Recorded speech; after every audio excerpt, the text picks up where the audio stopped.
A Máscara da Morte Escarlate, de Edgar Allan Poe. A morte escarlate havia muito devastado o país.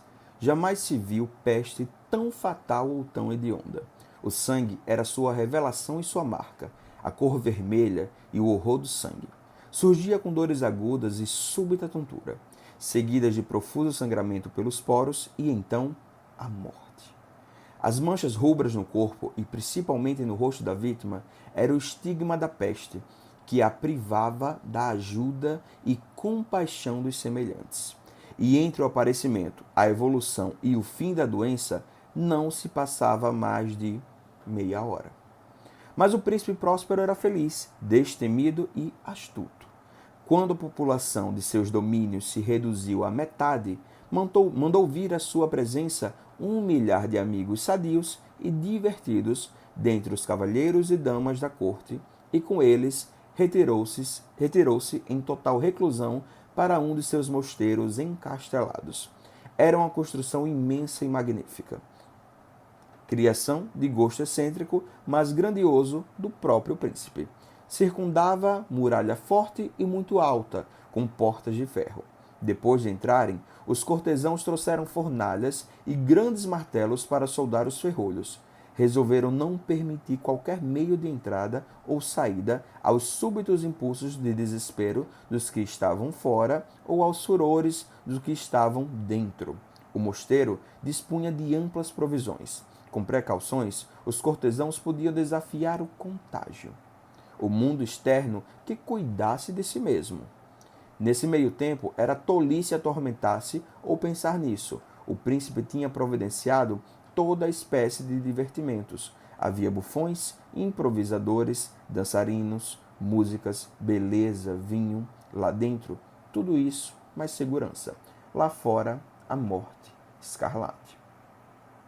Um conto que fala sobre um momento de epidemia ou uma pandemia em que a peste assola metade da população que era de responsabilidade de um reinado. Enquanto isso, o príncipe daquele lugar faz um festejo. Ele resolve juntar dentro do mosteiro que ele mora todos os amigos dele, todos sadios. O texto deixa bem claro isso, ele não colocou ninguém doente lá. Se ele tivesse algum amigo que estava doente, não foi convidado, não. E aí, quando eles estão lá por dentro, em volta de 5 a 6 meses, o próprio texto diz isso, o príncipe resolve fazer uma festa, o baile das máscaras. Vocês acham que um príncipe como esse estava preocupado com a população a qual ele deveria cuidar? Não, né?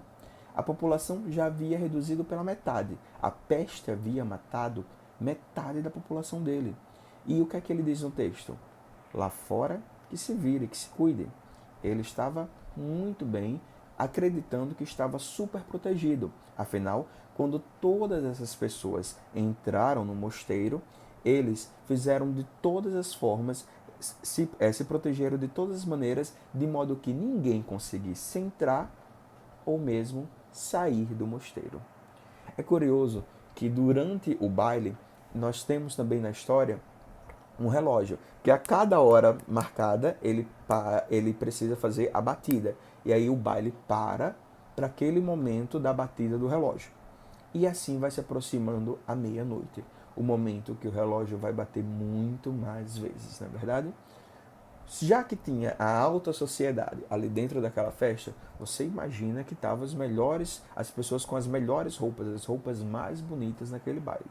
Mas quando chega meia-noite e todo mundo para ali um pouco para ouvir as batidas do relógio, algo se destaca. Uma imagem totalmente diferente daquela nobreza, daquela riqueza toda que eles estavam acostumados.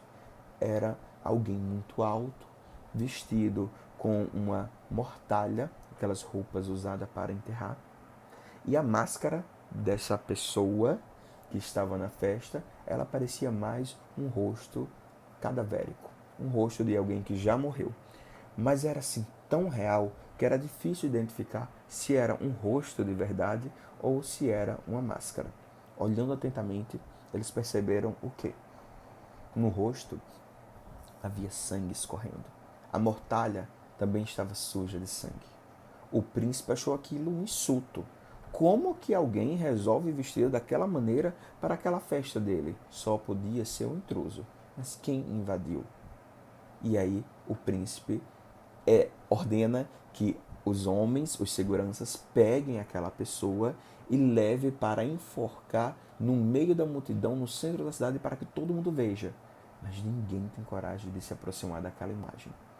Como ninguém tem coragem de se aproximar daquela imagem, o príncipe, no alto de sua soberba, pega um punhal e vai até aquela imagem.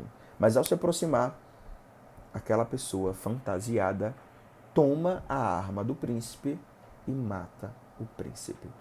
Diante daquele acontecimento, algumas pessoas resolvem agir e vão para cima daquela imagem, para cima daquela pessoa fantasiada com aquele algo tão estranho, tão feio. E aí, quando eles abraçam aquela pessoa fantasiada, eles percebem que só existe a fantasia. Não há nada palpável ali. Não existia ninguém debaixo nem daquela fantasia e nem por trás daquela máscara. E assim se revela que naquela festa, quem estava presente e fantasiada era a morte. Um a um vão morrendo dentro do mosteiro, em que, do mesmo jeito que ninguém conseguia entrar, ninguém conseguia fugir daquele local.